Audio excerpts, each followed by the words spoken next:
Hi everyone, just a very quick message to say that I will be at the Glamping Show in Denver on October the 1st and 2nd. I'll be there representing Posh Outdoors at booth 501. We'll be pitching for investment, but please do come and say hello if you want to. Regardless, it'd be great to meet some of our listeners in person. And I recommend anyone interested in glamping does go to the show. It's the one big event of the year. There's all sorts of manufacturers and service providers and everything in between, as well as lots of great talks and panels and everything like that. So I do recommend you go to the show. It'd be great to say hello, booth 501, and hopefully we'll see you there. On to the episode. Hello and welcome back to the Unique Hospitality Podcast. Joined by a new co-host today, although he's not a new co-host himself because he's a very accomplished co-host as the host of the Good Morning Hospitality Podcast, which is one of the leading podcasts in the hospitality space. Michael Golden, welcome to the show. Why don't you tell the audience a little bit about yourself? Thank you very much, Nick. Yeah, so I've been in hospitality for about 10 years, mostly on the vacation rental, short-term rental side. I started my first company almost 3 years ago called Storied Collection. We focus on super high-end, exclusive use castles and manor houses throughout the UK. And that's currently being expanded into mainland Europe and France and Italy. And I'm also a co-founder at Nook Outdoors, where we are curating a collection of the best outdoor hotels, outdoor accommodations. They could be high-end glamping sites. They could be truly outdoor hotels where some people like Ben Wolf call them landscape hotels.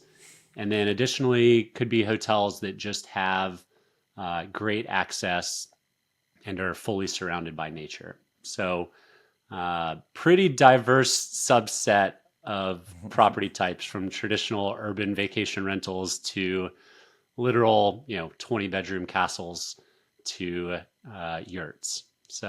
And it's all hospitality. That's the main thing. And we are actually, I think that we do have plans to get you on as a guest on this pod at some point when the time is right to discuss those things and a couple of other new things on the horizon.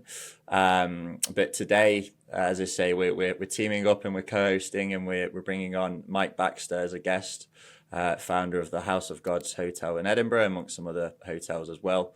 And you actually introduced me, it made me aware of Mike. So do you want to just tell me a little bit about why you like him and why you're excited to have him on the show? Yeah, I think you'll find Mike is one of those guys that everybody loves the minute they start talking with him. Justin and I, my co-founder at Storied, we're doing a supply trip through Scotland, and one of the GMs at one of the hotels that we were working with, I guess, told Mike about us, and this guy literally is chasing us down Glen Eagle's exit way in Scotland, like, "Hey, Michael Golden, stop!" And sure enough, it's Mike Baxter. We started chatting. He took us over to House of Gods. It had just opened fairly recently, and the rest is kind of history. Mike and I have had some fun nights out and about in Edinburgh. I hope we don't get into those too much, but some of those stories are best told off air. Oh, I plan on asking you about that. just a good dude, and incredible concept and execution. Amazing. Well, here's Mike.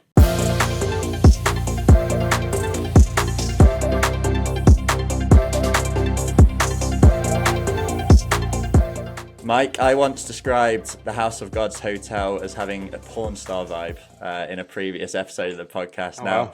That was probably for clickbait purposes to get some content going on social media, but so you can tell me whether that was fair or not. That's the bar next door. That's the bar. I don't know. I mean, I would say no, but I would say maybe the velvet walls and neon lights in the beds might say otherwise.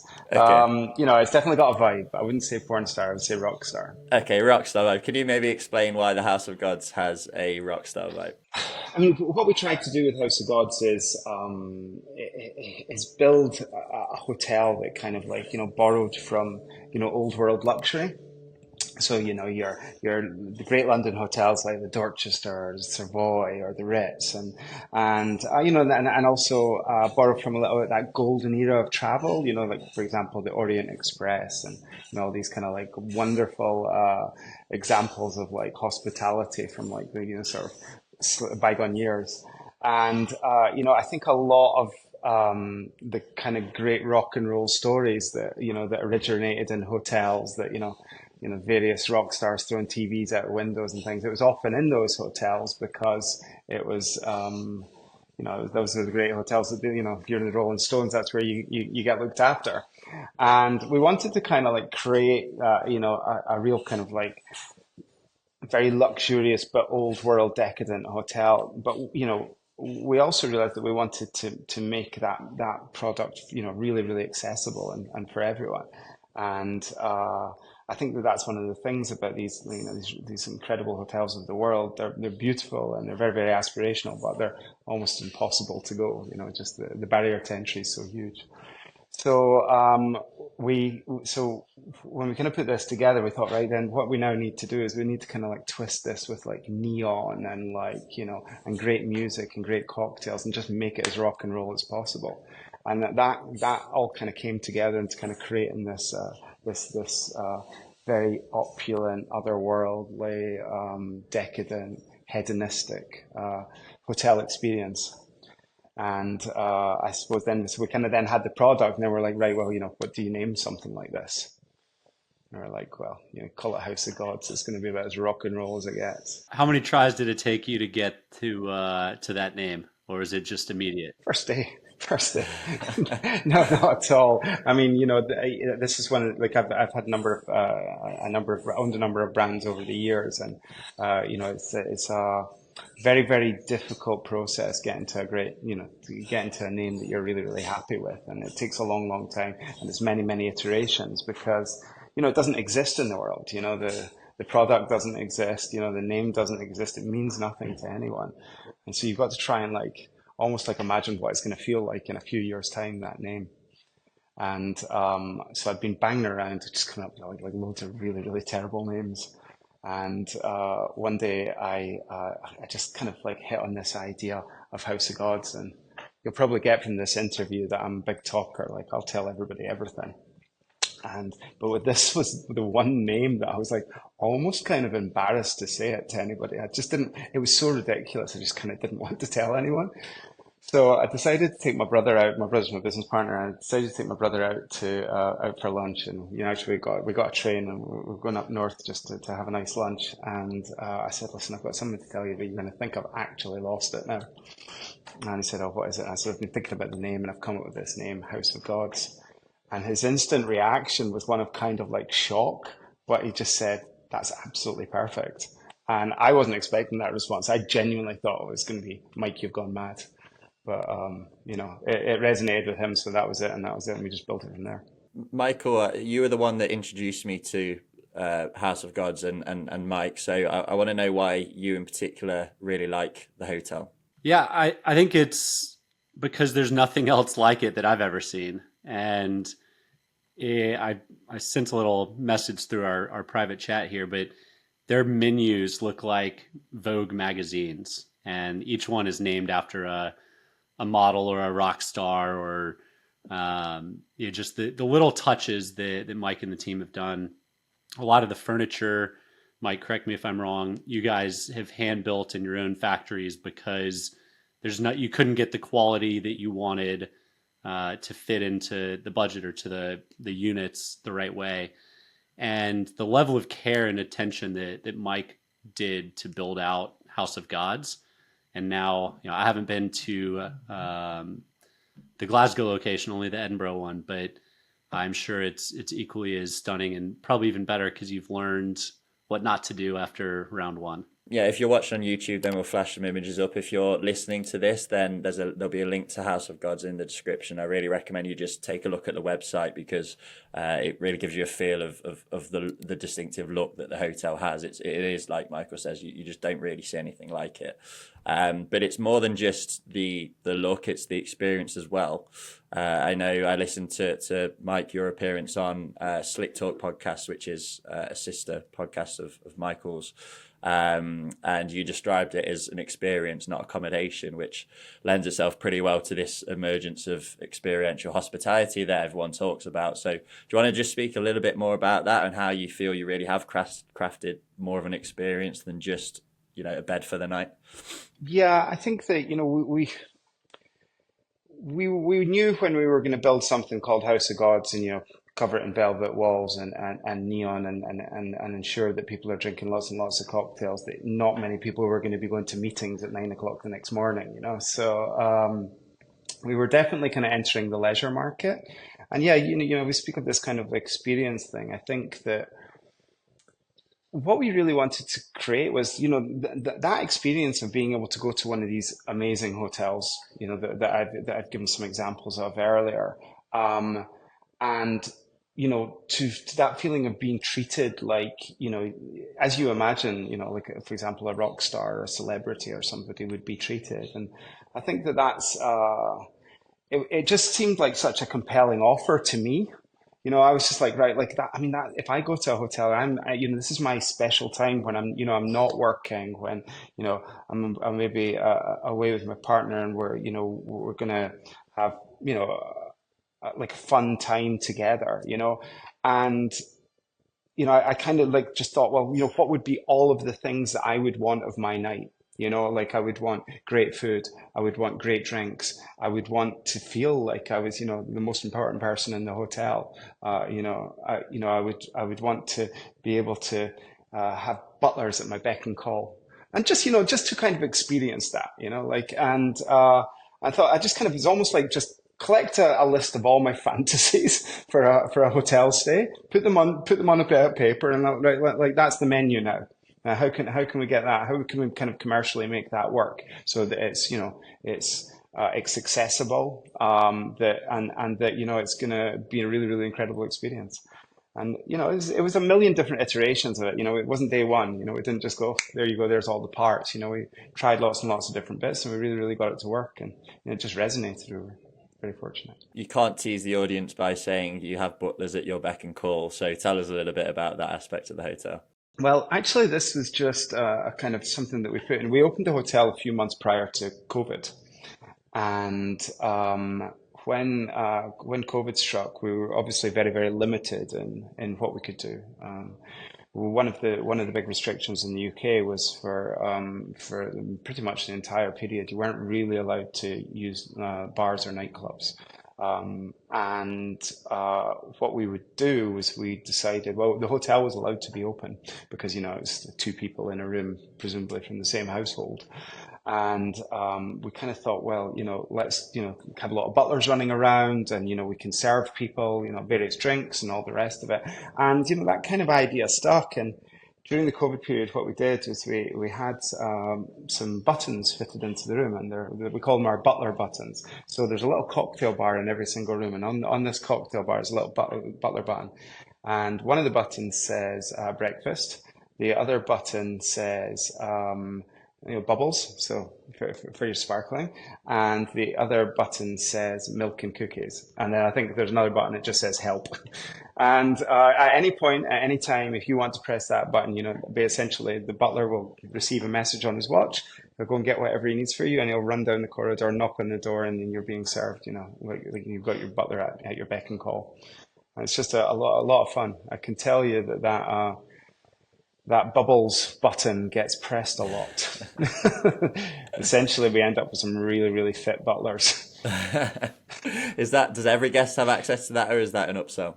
Absolutely, that's in every room. We have various packages which you can use, to access more or less of that, and but also, if you just press it, we're there. We're there to make sure that 10 hours that you spend with us is incredible experience. So something that you shared with me a while back, Mike, that blew me away, and I don't think there's any other hotels on par with it, is the pre-sold packages that you guys do, without even necessarily dates attached to them. Can you elaborate on that? Yeah, so that's a big part of our of the experience. What we like to do is kind of, I guess it's like the rockstar rider. It's the kind of wish list of what you'd have on your rider if somebody was putting a rider together for you. So we have a package and we call it "Treat Me Like I'm Famous," and it's £99.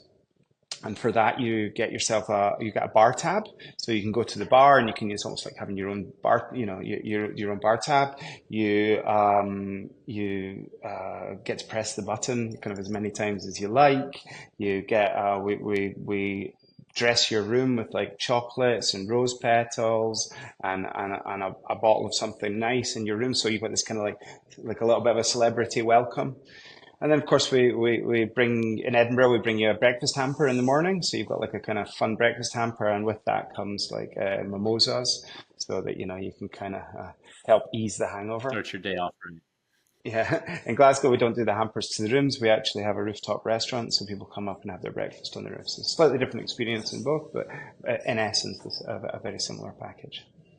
Or experience rather than package. What I love about this, and I mentioned it when I mentioned it on the podcast probably a couple of months ago, is it really fits the overall feel of the general stay. You've not just bolted on an upsell and charged £100 for it and hope for the best. You've kind of created a VIP experience to the existing Rockstar experience, and I think is that an important lesson, is when you're creating these upsells, you've got to meld them into what is already there. 100% rather. It's got to be in the fabric of your brand. I think that this, technology is allowing this to be really, really easy now, right? So you can pretty much have a grocery list of things that you can add to your room stay. And I think sometimes it just feels a bit disingenuous if, you're buying your hotel room for X, and then you get the bottle of Prosecco or the bottle of champagne, and then, you add on your 2-course meal with a half bottle of wine. And I think that, that sometimes can feel like a little bit like, the hotel's just trying to sell me as many things as possible. And I think that what we've done is we've kind of wrapped this whole thing up in the experience. Like, so when somebody, for example, does book the hotel, our team will straight away pick up the phone to that person. So, you've just instantly got that human connection. I mean, we use loads and loads of tech to make it all work, but, we ensure that there's somebody that's going to phone you, just one of our great members of our team. And just, I mean, honestly, like, I listen to them on the phone, they're as excited about this person coming to stay as the person is. And it's really, really good fun. Somebody might have just booked a room night, and we'll give them a call and just say, listen, we have these things that can, like, what, is it a birthday, is it an anniversary, is it an apology, what is it? And like, let us help you just kind of make that really, really special. And I think that the other thing that really does, which is, is consideration for a lot of people, is that you kind of go into the hotel knowing, what the kind of the final, price almost is, right? I think one of the things that always made me nervous, on the times that I would, save up to, for a special occasion and go to a nice hotel, and then maybe you spent £200, £300, whatever you've spent on the room. And then you go for a meal in the Michelin star restaurant, and you're sat there and going, oh my God, please don't let her, order the bottle of Dom Perignon or whatever, or like, let's just try and stay away from steaks tonight, that kind of thing. And then, you get a little bit drunk and you go to the bar, and then you start running a bar tab, and you go down to, the next morning and you're in for £1,000, and you're like, oh my God, what happened there, and I think that that's one of the things that can make, can take away a little bit of that enjoyment of going away and having just having a really, really great time. So what we try to do is we try to make it as much as we possibly can. We try to ensure that people know what they're in for when on their way in, and then they can just relax and have the best time. And we really do see that in the hotel. It's in Edinburgh. The bar is very, very small, so it's probably like 20 odd covers. So the bartender's really in the room with you, making drinks and chatting to you and all the rest of it. And you can see all the different couples that have kind of come and spent to spend their night. And it's incredible. By the end of the evening, they're all chit chatting away and having a party in the place. It's really, really good. And I think that that's part of that overall experience and that relaxed approach that people are taking to their night at House of Gods. Yeah, even the common spaces are built for intimacy. It's not big, vast rooms. It's cozy and comfy, and a splash of neon pink here and there. So you guys are in Edinburgh, 30 keys, 32? 22 in Edinburgh, 22. 22. So you turned a Yeah. 22 key property into an Instagram account with almost 90,000 followers. How crucial is the social media strategy to the business? It's huge, and it's really interesting. Like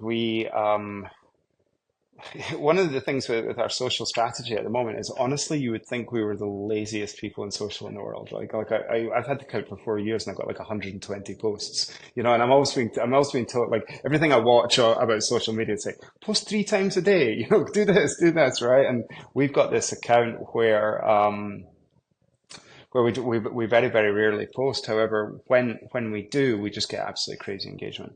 When our last post, I think it was, yeah, it was nearly 1 million people viewed the post, which is just absolutely bonkers numbers. The whole of Scotland. I was actually trying to work. I was actually trying to work out how many people in Scotland are actually even on Instagram. I actually think it ended up at like 1.5 million. I was like, there must be something wrong with my phone.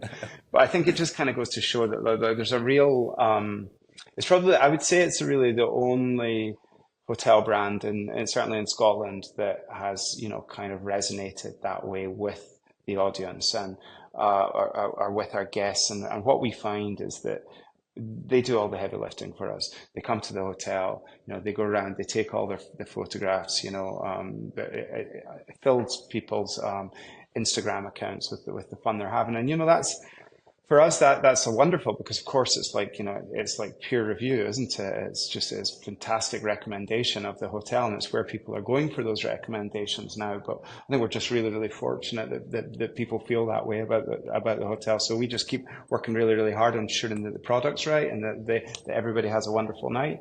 And, then essentially our customers are doing our marketing for us. I think there's a rare breed of stay as well, where the look is so distinctive and the experience is so unique that it sells itself, really. And you can post, you can get away with posting once a month or something. And just because the content is just there, and it's so attention grabbing that you don't necessarily need to follow all the rules that everyone else has to follow. Yeah. I think, yeah, I mean, listen, I'm not, it's, plus I've also obviously involved in some other things as well. And, we haven't experienced that there, that you have to kind of follow the rule book a little bit more. And, I think, I mean, we've just been really, really honest about what the product is and what the brand is from day one. And, just absolutely tried our best to deliver the best hospitality experience that we can. And, I think that's shone through, and that's probably the reason that people are coming and enjoying themselves. Do you have any attribution metrics on how socials lead to conversions, or is it all largely anecdotal?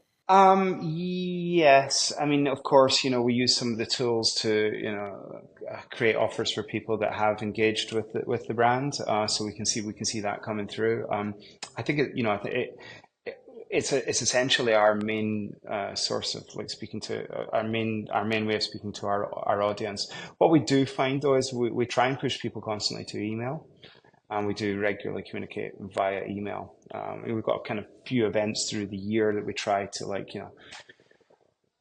kind of like, really get in front of everybody, and then just leave everyone alone a bit, and then, get in front of everybody and leave everybody alone again. We've now, between Edinburgh and Glasgow, we now have 50 rooms.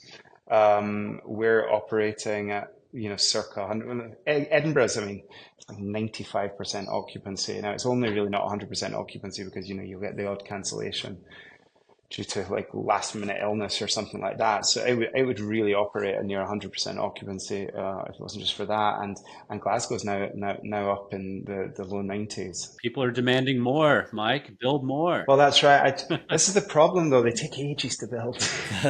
You need to get into glamping, Mike. A lot easier. It sounds like a great idea.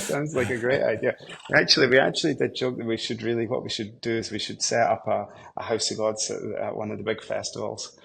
I think that'd be fun, like a sort of pop-up House of Gods. But the way that I spend money on furniture and fittings, I think it would be the least successful commercial venture known to man. How big is your mailing list?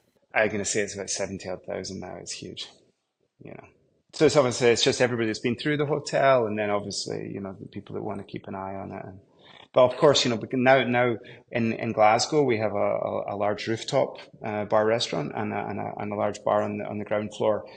So we're seeing hundreds and hundreds of customers through those spaces every week, if not thousands of customers through those spaces every week that aren't necessarily primarily what would be hotel guests. I mean, they may convert to hotel guests at a later date, but of course, we're just acquiring a heck of a lot of emails in that process. I know Michael is a big fan of the cocktail menu, and I'm sure he sampled it heavily when he stayed. But I think he's done the whole thing. One of each, at least, yeah. Do you want to tell us a little bit about that?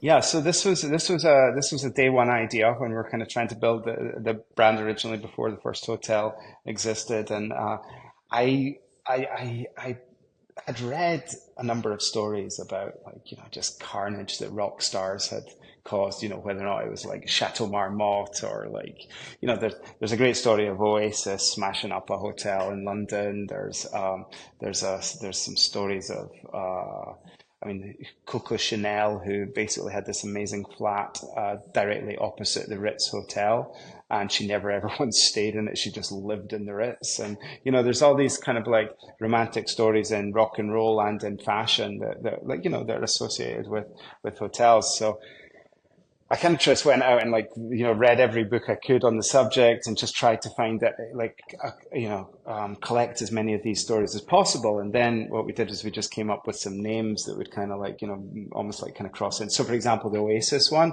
is Champagne Supernova.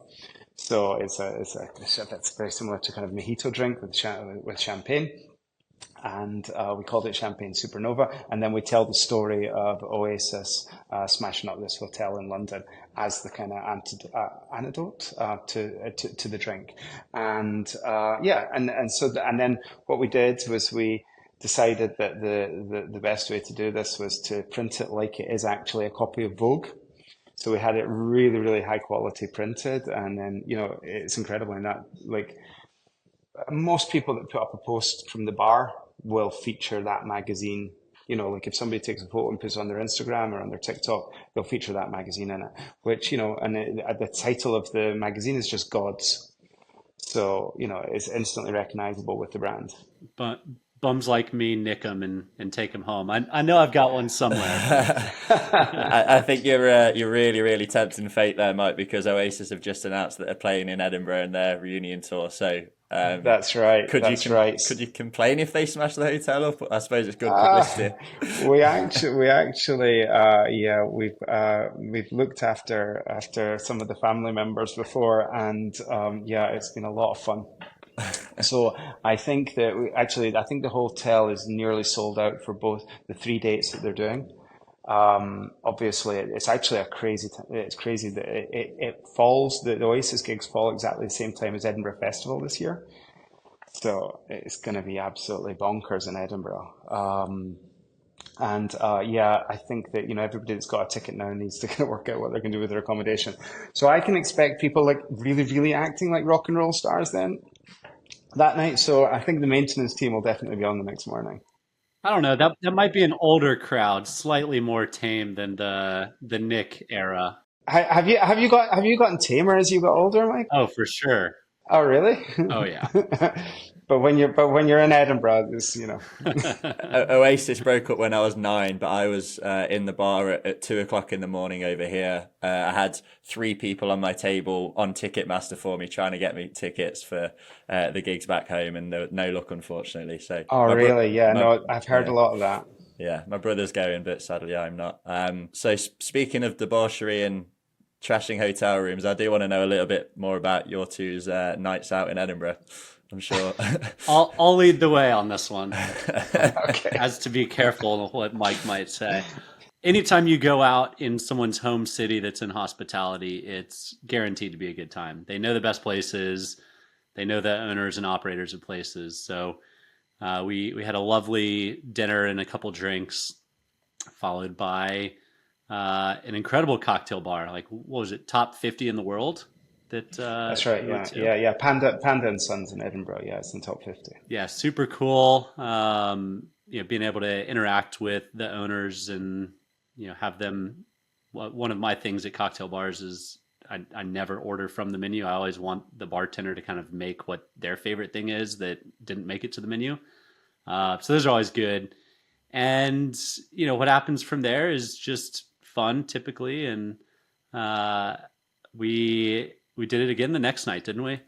That's right. We did it again the next night, and we actually went to my place the next night. We did, yes. That was Yeah. it was packed. So Yeah. what was it like? That was a Saturday. I think it was a Saturday night. Yeah. Yeah. It's carnage. Yeah, it's carnage. We So Mike ends up getting the entire room, just swarms him whenever he walks in. So it's a really cool. That's just a free drink thing, That's not popularity. That's my ability to supply free Hey, drinks. you can buy popularity. Just ask politicians, right? Absolutely.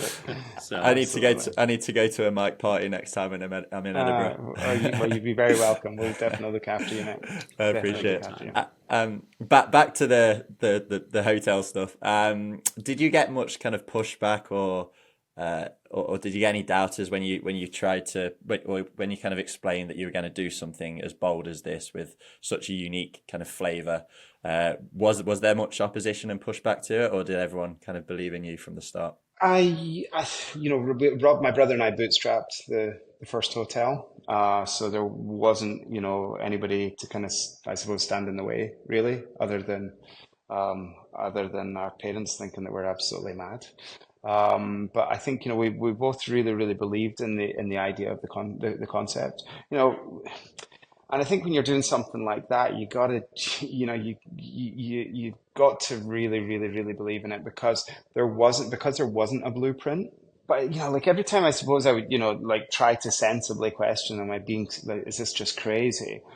I would say, go to try and book something that would be fun to go and do in the weekend, like to go and stay somewhere in another city that would be fun. And I would look at the hotels, and I would look at the hotels, I suppose, within my price category as well. And, I was looking at staying at a corporate hotel that was like, doing a weekend leisure package or something. And, you then had to essentially go and make your own entertainment. So better go find somewhere nice to go and eat, better go find a good club or a good bar or something like that to do. And I just kept on coming back to it, like imagine that was all in one place, and just kind of, I suppose once you start thinking like that, you're just like, right, how can I actually just build something, and then just try and build as many parts around it so it doesn't fail. Yeah. Well, I think there's a lesson in there, and I was watching a Walt Disney documentary on the flight home last time I went home, and it's similar there. It's where if you have an innovator, you can do all the market analysis you want, you can run all the numbers and ask as many people as you want, but ultimately you've just got to trust your gut as well. And I'm sure that's scary at times, and there will be sometimes pushback, but you don't get those great experiences. You don't get a Disney without having that sheer belief in what you're doing and pushing through. You just got called Walt Disney, Mike. That's there you go. There's the next probably first, right? If we could like try and edge Steve Jobs in as well, or maybe Jeff Bezos or something, that'd be cool. Could be. No, I'll take the Walt Disney. That's very cool. No, I think, and am I allowed to swear? Yes. Okay, so I went into House of God's call, and I remember saying to everybody, like, this is our fuck it brand, right? So if we think that if we think that something would be just like like nothing's off the table, no suggestion is too ridiculous, and just to kind of throw caution to the wind and just say, what would just be like, what would nobody else do? What would just be like really, really good fun? And, and then, as long as it kind of like made, a commercial sense and it was going to add up and all the rest of it and just sounded like really, really good laugh, we just go, fuck it, let's just do it. And I think that when you kind of take that approach and you try and kind of like not analyze, too much what somebody else has done, then the risk of, for sure is greater, but like, I think the reward is definitely too. And, what's one that you failed on? Because surely with a motto like that, there's going to be some failures of epic proportions. Of course. So, one of the things that I wanted to do with the brand was to bring a full sort of experiential restaurant into this as well. So we it wasn't in the same property, but it was essentially this a similar idea to House of God. So we would in the way that we took the kind of your standard hotel concept, and then we just made it all about the full blown experience. We had we have all the packages and all the rest of it. We thought, right, well, we'll do the same thing with the restaurant. So this restaurant will serve, we'll get the food right, we'll make the decor beautiful, but there'll be drag queens serving your dinner. There'll be like people singing and dancing on your tables. We'll have DJs playing. So once you've finished your steak, you're dancing on the tables and chairs. And what we found was like, listen, it was really, really good fun, but it was really, really awkward when somebody was maybe on a first date and then there's like three people next to them dancing on tables, drinking tequila. And the juxtaposition was just too far. So I think what we kind of learned from that is like, you can have this kind of madness and whatever, madness goes on in the hotel, there is something nice about it being contained to people's rooms and not necessarily for the world to see. So, we got that wrong, but we learned a lot from it. And, other parts, I suppose there was really positive things that grew out of that for the brand as well. You just you got to take some of these risks, haven't you? You're never going to know. You mentioned earlier that you talk to guests on the phone, or not you personally, but the staff do. Does that lead to tailored experiences at all? Yes, it does, of course. I remember when I first started, I did it right at the beginning, I would just pick up because I wanted to kind of like just try and work out how we were going to speak to the customer. And I remember the first time I phoned and I said, "Oh wow, yes, I see you're staying with our, we're just such an honor that you're coming to stay. You're staying on our Treat Me Like I'm Famous package. It's just, it's so great. And I just wanted to know what time you were going to arrive because I need to disperse the paparazzi." And you could hear the screaming down the phone, like, "Oh, just this idea that they would be arriving and that we were trying to fight them through the paparazzi." So yeah, that was a lot of fun, and we just kind of realized that if we can really talk to people and just get them really really excited, then any kind of requests that they've got, we can work really really hard to make sure work. I mean, obviously we've had a number of proposals and things, and the staff just take a lot of pride in making those very, very special moments in people's lives really, really memorable. I mean, we feel like, as I believe anybody in hospitality should, and especially in hotels, we're really custodians of people's most precious time. This is the time that, they've saved their money for, or it's going to be, it's going to be that anniversary, or it's going to be that, that proposal, or, whatever reason. But we've got to make sure that if somebody's coming to stay with us, they're our number one guests, and we're gonna do everything we can to make it perfect. So yeah, there is no request too ridiculous for the team. I have actually seen them separating coloured M&Ms. Does it have to be a legal request? Yes, it all has to be legal. Okay. You're not allowed that. Although I'm sure if Liam Gallagher phoned up, that would be put to the test. whatever. Yeah, I mean, I think that it was funny actually. We again, like I really talk about COVID now, but it's a funny story from the past when everything was shut and we were getting together with the team on Zoom at the time. And, we were all sat around and had a few drinks, and everybody was telling each other how their lives was going. And it was funny, after a few drinks, the staff stories started coming out, of like crazy things that had happened with the guests. And I remember sitting there going, "Oh my goodness, maybe I need to speak to some counsellors, And like, this is either a really, really good book or like a nightmare waiting to happen." But, listen, I am joking. It is all just really, really good fun. And, everybody just kind of, I think when you make something I suppose kind of in a way as ridiculous as House of Gods, it's very, very easy for people to get on board and play along with it as well, It would make an incredible TV series, like a Below Deck, but we talked about that, Mike, and I know you've turned down a couple of TV opportunities because it might Yeah. be a little too much for the viewers. I'm not a huge fan of. I think that hotels to me are a fantasy. They're otherworldly. It's not like home. It's like where you go. It's where you go to just have an amazing time and really, really be looked after. And I think the hotels that kind of do these behind the velvet curtain style exposés, I take some of the veneer off of it. Like I'd rather be, a little bit more secret. That being said, I do hope the cleaners are paid well. Everybody's paid well.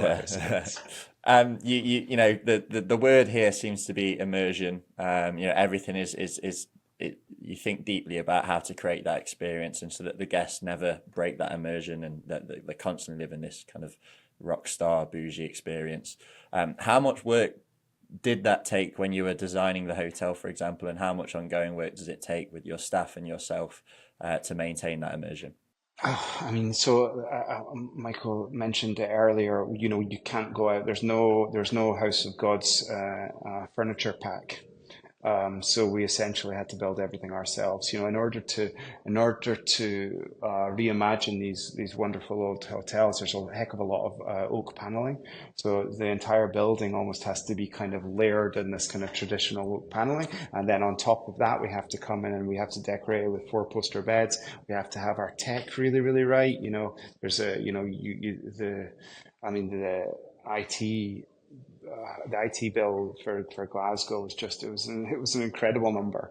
But everything has to be really, really fast. Your TV has to just our TVs are actually hidden behind mirrors in the walls because I'm not a fan of ugly TVs. But when you do switch that on, you want to have your Netflix like that, and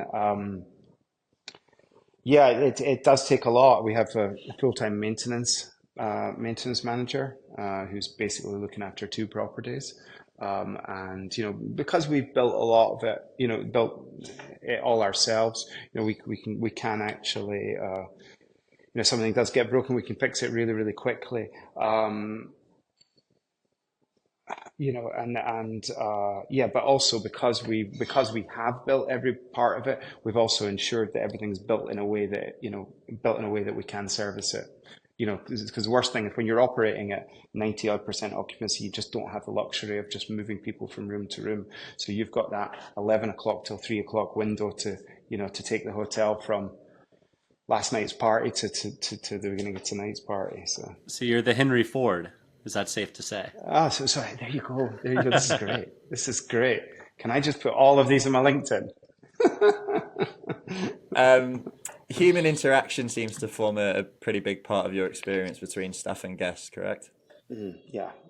I mean that's this, and this is actually something that goes right back to. So I have a hostel in a backpackers place in Edinburgh, and it was my first hospitality business. It was my first hotel business or accommodation business.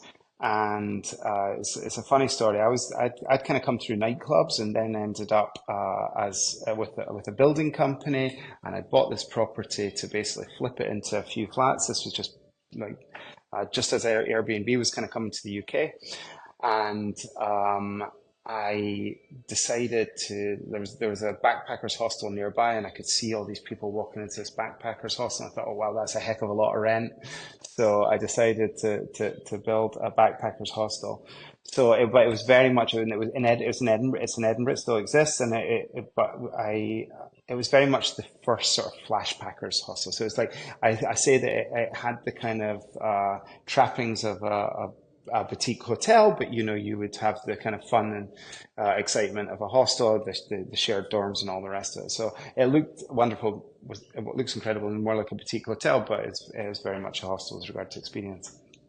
Anyway, built this thing, and it was a real labor. I love building it because I definitely go a little bit too far when I'm building things. And got to the end of it, and it was the beginning of Edinburgh Festival, and I put the rooms on booking.com on the Wednesday, and we were sold out for the Friday, which was the opening night. Like literally one day, sold 46 beds. But what I hadn't done is bothered getting any staff. So it was myself and my brother. I hadn't slept in about 3 days by this time because we were just obviously trying to get this thing opened. And we just opened, and like this was day one on a PMS, and it was just an absolute nightmare. I didn't actually realize that you needed to put people in specific beds. So I was just telling people, go grab a bed. I mean, you can imagine what that looks like at 2 o'clock in the morning, right? So anyway, but like we kind of got through it. But one of the things I knew that we needed to be forgiven a lot of our sins, and um, because of maybe not the most professional launch weekend. So what I did was I went to the shop and I went and bought loads and loads of eggs, and I looked on YouTube, and I looked up Gordon Ramsay's best scrambled eggs. I'm the worst cook in the world. So I just made as many scrambled eggs as I could, and every time somebody came through to the kitchen in the morning, can I make you scrambled eggs and toast? And I realized when I was doing that, and people's reaction was amazing. I mean, it was like 20, 30 p's worth of eggs and a bit of toast. And people were just so, because every other place they'd ever been to, you get some crap cereal, So it was just, you got this instant incredible bond with people. And then they would instantly start telling you about their night and their experience in Edinburgh. And it was just an absolutely magical place to be. And at that point, I realized that, the hospitality, if you approach it from the perspective of, imagine that the guest that's walking through that door is coming to your house to stay. And then what do you do when, in advance of, you having guests to your own house? Well, you go out and you buy the best sausages for the morning. Your bathroom's never been as clean as possible. You buy the really good toilet paper. You make the room as lovely as, your house looks amazing when you've got guests coming to stay. And it's like, right, we need to, like, every single guest that walks into our business from now until, till the day it's all over, we need to make sure that, we're taking that approach, and every member of staff is taking that approach, that that's somebody coming to stay with them, and it's their house. And I think that, as a company, we've always kind of like tried to sort of communicate that in different ways to the staff. And, we've just been so lucky because that's just kind of like grown this culture of like, real care. And I think that, if you look at our reviews across, and including the hotel in London, if you look at any of the reviews, you can be, people can come in and say, listen, the room was too small. I paid too much because it was middle of the festival. Somebody forgot to bring my Negroni, and then you'll get marked down on, like, for whatever reason. But then we would always have like almost like perfect score for the staff. And I was like, well, that's the one thing that, every hotel, like every hotel or property has got its own wee little Achilles heel. There's something wrong with it. It's not just quite right. It can't really be fixed. It's been done that way. That's the way it is. But you can always ensure that your staff are happy, and then that they provide an amazing level of service to your guests. And I think does that answer your question? Yeah, I think so. We took a few interesting details, but I think it does. Yeah. Yeah. How do you? That presumably a lot of it comes from hiring the right people, right? But then how do you maintain that culture of making sure that the staff care? So I think it's really interesting actually, because we've just experienced this in Glasgow. So obviously when you have a culture in your hotel and it's an established culture, and one new person comes into it, we always it's fairly easy to tell whether or not somebody's going to be on brand and be cool, in the interviews. The team are really, really good at just recognizing, cool people that have got the right attitude, but you never really know how they're going to interact with, other members of staff. But I think once you've got a really, really established culture, so for example, in Edinburgh, I have a really, really established culture. And so one new person comes in and they tend to just kind of like, whether or not, if it was a different team, they would, they tend to just kind of like get on board with that culture. It might not be exactly what they're like, but like that is really, really established. In contrast to a hotel that's brand new, like in Glasgow, whereby you've employed, say, 50 amazing people, all incredible individuals, and you've put everybody together and you're yet to kind of completely form your culture. Well, there's casualties in that, right? Because it's not there. It's that support's not there. But we're now, what, 4 months in, 5 months in, and that culture's formed.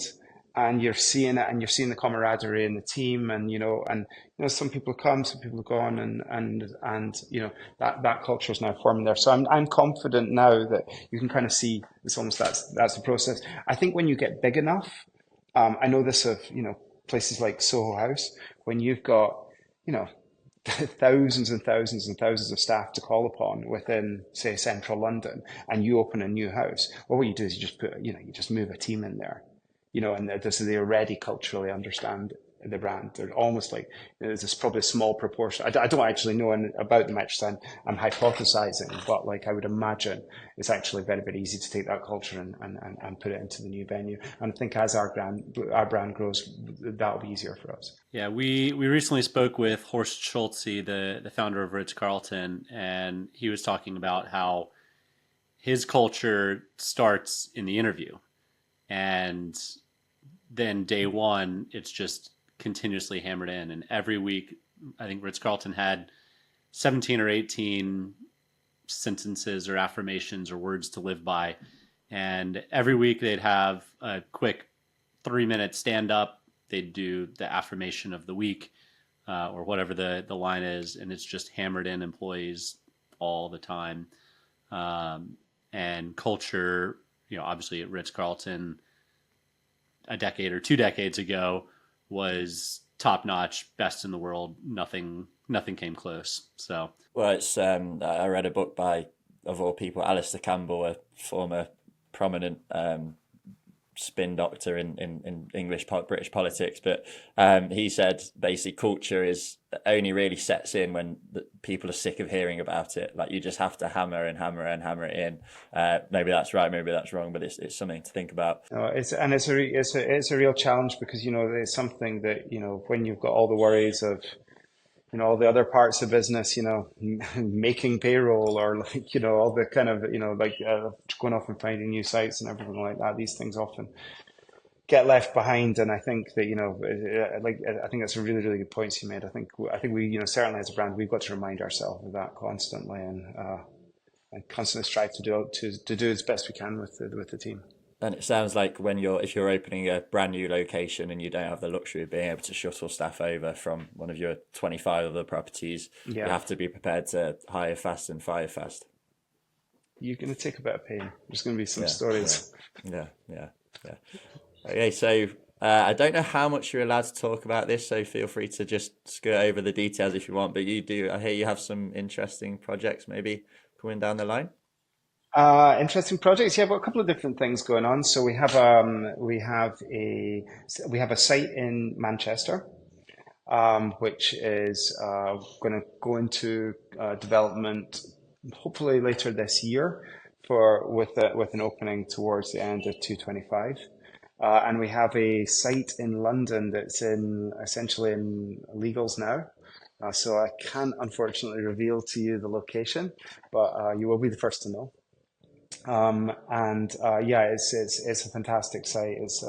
It's a bit of a jump in scale, moving away from the kind of 20-30 rooms up to higher room numbers, and it's in a prominent place in London, and we're really, really excited about that because that's gonna be a lot of fun, and I'm there for the soft opening.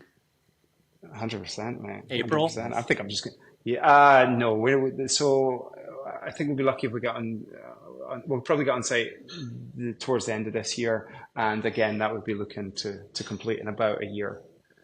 It's a big project though, so that's really, really exciting, and also I'm doing some. I have another brand that I'm launching, which is really, really exciting for me. It's actually it's not to do with House of Gods. It's a champagne brand that I've been working on for a couple of years now, and essentially it's very similar in the sense that it's going to be very kind of luxurious, aspirational, hedonistic almost. It's kind of the approach to the way that we're going to create this brand, and we're looking to try and get it launched by Christmas this year. So I'm working quite hard on that just now. So again, all to be revealed very soon.